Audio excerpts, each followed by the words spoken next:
The story begins in Normand, a lovely French village. We see Martin, a 60-year-old man from Paris who has settled here to live peacefully. He is a deep thinker who is passionate about making various types of fresh breads. We see him deep in thought about something which caused his breads to burn. His wife appears and inquires, "What are you thinking?" He responds that he is concerned about his friend Charles. In the following scene, we see his friend Charles burning everything related to his wife Gemma. He shows Martin Gemma's diary and says he doesn't have the strength to read it, so he goes inside to get Martin a drink. Meanwhile, Martin hides Gemma's personal diary inside his coat. Martin is seen reading Gemma's diary in private at night. The story now shifts into flashback mode, told from Gemma's perspective. Charles, Gemma's husband, was living happily with her until he decided to settle in Normand village. He was tired of city life and desired to live in a place where the art of living is taken seriously. On Sunday morning, they arrived in the village. Martin was working in his garden when his dog bolted to the new neighbors. Martin apologized for his dog's misbehavior and went to greet them. He introduces himself and discovers that they are a London-based English couple. A few hours later, we see Martin discussing the new neighbors with his family at the dinner table. He says her name is Bovery, and this young couple, like the characters in the novel, has moved here. Gemma and her husband go to Martin's bakery the next morning to get some bread. Gemma is impressed with Martin's fresh and tasty breads. Martin had already developed feelings for her. Martin is seen walking his dog in the fields a few days later. There he meets Gemma, who is exploring and taking notes in the area. Martin tells her about the neighborhood and its history. Gemma then continues his exploration on his own. Martin is becoming more and more attracted to her every day. That night, we see Charles arrive at Martin's house and request that he repair the electricity. Martin follows him and fixes the fuse. Charles then invites them to join him for a drink. We can see Charles and Martin's wife conversing here. Martin's attention is drawn to this lovely nymph. He was attempting to draw parallels between her and Madame Bovary from the novel. Gemma appears again in Martin's bakery. She raves about how delicious the breads are. Martin inquired if she would like to see how they are made. She agrees and follows Martin into the kitchen. Martin shows her how to make the dough. Martin keeps a close eye on Gemma as she works with the dough. It appears that the lust volcano is about to erupt. She also takes off her sweater due to the heat. Martin is rendered speechless. The next morning, we see Martin walking his dog. He is conversing with a fruit vendor. Gemma shows up with her dog. Martin tells her about Madame Bovary, a book. He tells her that this is a masterpiece that he read as a child. He secretly believes that Gemma's life is unfolding exactly as described in the novel. Her name, Gemma Bovery, is also similar to a character in a novel. The following day, Gemma, her husband, and Martin's family are seen having lunch with another neighborhood couple. Martin speaks to Gemma here, but his wife tells him to stop because Martin's English isn't very good and Gemma doesn't understand French. Gemma's new friend inspired her to lose weight and get in shape like her. She took it seriously and began working out on a regular basis. She was unable to meet Martin for several days due to her hectic schedule. Gemma ran into him again after a few days, but they didn't talk much. Martin noticed that Gemma had changed slightly, but then an insect bites her on the back. Martin responds to her call for assistance. She instructs him to undo her dress and remove the insect. Martin discovers it was a honey bee and that he must suck the venom out, but he is hesitant. Gemma instructs him to suck the venom. He gladly obeys. Soon after, a young man named Bresigny appears on the scene. He inquired about the situation, but Gemma, who was allergic to honeybees, collapsed in front of them. They both drive her to the hospital, where the doctor injects her. She thanked Martin and rested her head on his shoulders as she drove back home. Martin was having a great time on the trip. We then see her neighbors at her house. Her friends show her a magazine cover featuring a photograph of their former neighbors. Patrick was the man in the picture. He was wealthy and charming. Gemma was immediately drawn to him.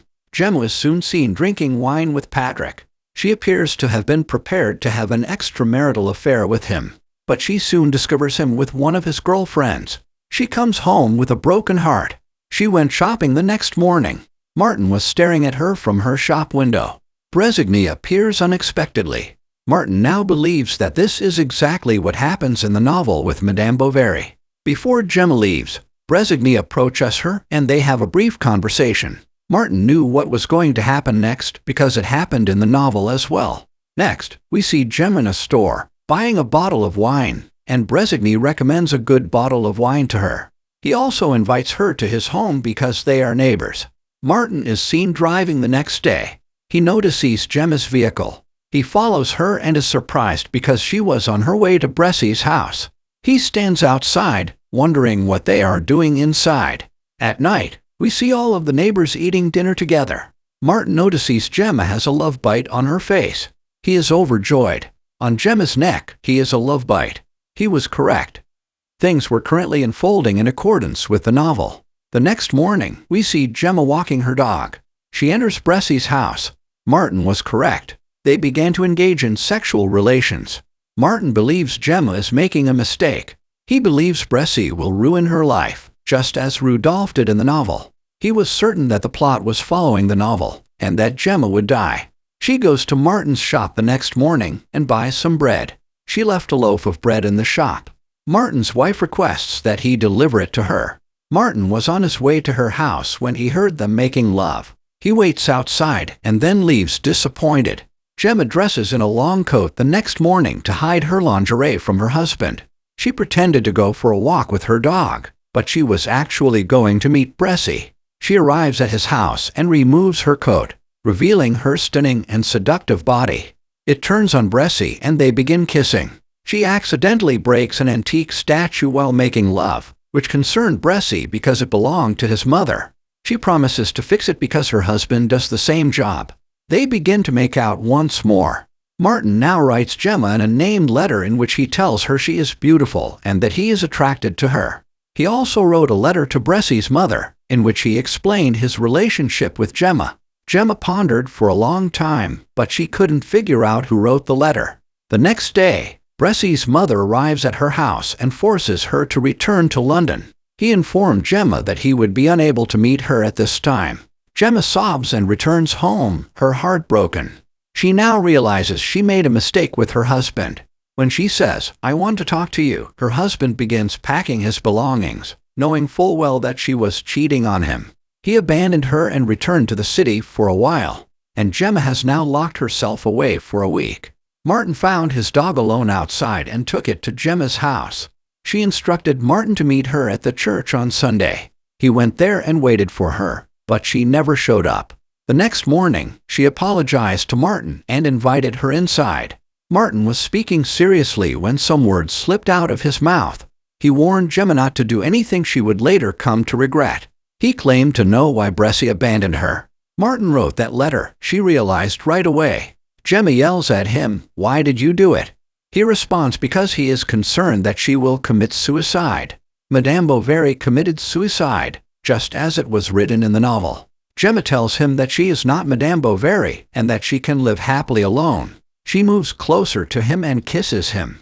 Martin then leaves a basket of bread outside Gemma's house a few days later. Patrick takes it and hands it to Gemma. Martin was relieved to see Gemma's husband arrive home, but much to his surprise, Gemma is no longer alive. Martin believes Patrick or her husband murdered her, but he inquired about her death late at night with the officer. He informed him that she had been strangled to death with a piece of bread. Martin informs Gemma's husband the following morning at her funeral. Gemma died as a result of him after eating his bread. Her husband claims you are incorrect. She died as a result of my actions. He tells him everything. When he returned home that morning, he noticed Patrick doing something with Gemma, as if they were making out. He grabbed him and began fighting him. Patrick was doing nothing but assisting Gemma in removing the loaf of bread that was choking her throat. Martin is next seen reading her diary, which is where the story switches to flashback.